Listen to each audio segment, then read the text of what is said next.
స్థానిక సంస్థల్లో గెలిపే లక్ష్యంగా ముందుకు సాగుతామని తొర్రూరు మాజీ జెడ్పీటీసీ మంగళంపల్లి శ్రీనివాస్ అన్నారు. ఉమ్మడి వెలికట్ట ఎంపీటీసీ పరిధిలోని 5 గ్రామ పంచాయతీ పరిధిలో ముఖ్య నాయకులతో పార్టీ విస్తృత స్థాయి సమావేశం నిర్వహించారు.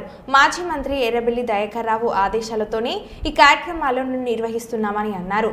వచ్చే స్థానిక సంస్థల ఎన్నికల్లో విజయమే లక్ష్యంగా పనిచేయాలని బీఆర్ఎస్ నాయకుడు మాజీ జెడ్పీటీసీ మంగళంపల్లి శ్రీనివాస్ అన్నారు. ఈ కార్యక్రమంలో గ్రామ టీఆర్ఎస్ పార్టీ అధ్యక్షులు తక్కలపల్లి దేవేంద్రరావు, సీనియర్ నాయకుడు పోసాని రాములు, మాజీ సర్పంచ్లు దామోదరరావు, కార్యకర్తలు, నేతలు పాల్గొన్నారు. సో ఆ గిరిజనులే మొన్న ఎత్తుకున్నారు రేవంత్ రెడ్డి అని ఇందిరామ రాజ్యం అన్నారు. ఇందిరామ రాజ్యం తీసుకుపోయి జైలు వేసింది లంబడోళ్ళు. ఇంకా వర్షామెట్ వేసుకుంటా పోతుంది. లంబడోళ్ళు వేసారు, మాదిగోళ్ళు వేస్తారు, ముత్రాసి వాళ్ళు వేస్తారు, సాకల వేస్తారు, కుమ్మరోళ్ళు వేస్తారు, అందరిని వేసుకుంటూ పోతారు లైన్ బట్టి. సో అందుకే మనం దయచేసి ఇందిరమ్మ పేరు మీద ప్రజలను నమ్మించి మోసం చేయటమే. ఇందిరమ్మ ఒకప్పుడు వెనకటి ఏమైనా భూములు ఇస్తే తీయచ్చు, కానీ రేవంత్ రెడ్డి వచ్చి మాత్రం ఆ భూముల్ని గుంజుకుంటున్నాడు. కనుక వాళ్ళు చెప్పేదానికి చేసేదానికి ఏమాత్రం లింకు లేదు. దయచేసి వాటిని గమనించండి.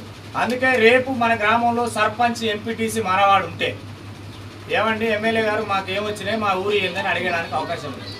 గుడుకున్న వాళ్ళ పార్టీలోనే గెలిపించిందనుకో వాళ్ళు వీళ్ళు ఏకమై ఏం చేయాలి? వాళ్ళకి ఇష్టం ఉన్నోనికి చేసుకుంటారు.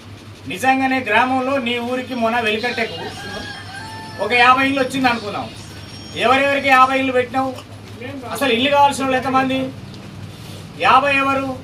గ్రామ సభలో నువ్వు తీర్మానం ఎందుకు చేయలే? ఎమ్మెల్యే తూతు మంత్రంగా ఇలా చదువుకొని ఎమ్మెల్యే సెలెక్ట్ చేస్తానని చెప్తారు. గ్రామ సభల ఉద్దేశం ఏంది? ఆ గ్రామానికి ఇండ్లు వస్తే ఆ గ్రామంలో ఉన్న ప్రజలందరూ కూర్చొని ఎవడు పేదోడో నిర్ధారించేదే గ్రామ సభ కదా. మరి ఎట్లా అంటే సార్ ఇప్పుడు కోడ్ ఉంది, పుట్టిగానే ఆ రేషన్ కార్డులు ఇస్తామని డబ్బాల రాళ్ళేసి చూపిండు, కోడ్ వేసిండు.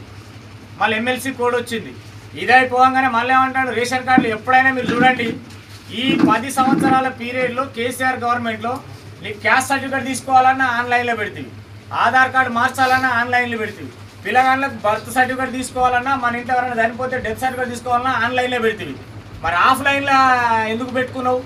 జనవరి పోయిన సంవత్సరంలో రాండి రేషన్ కార్డు లేనివాడికి ఇస్తాను, ధరని తీసేస్తాను, మీకు ఆదాయం ఎంత ఉన్నది, భూమి లెక్కలు, జాగ లెక్కలు అన్నీ రాసుకుంటుంది. రేషన్ కార్డు లేనివాడు ఎవడు ఉన్నోడు రాసుకుంటుంది. మళ్ళీ ఏడాదికి వచ్చి మళ్ళీ రాసుకుంటుంది.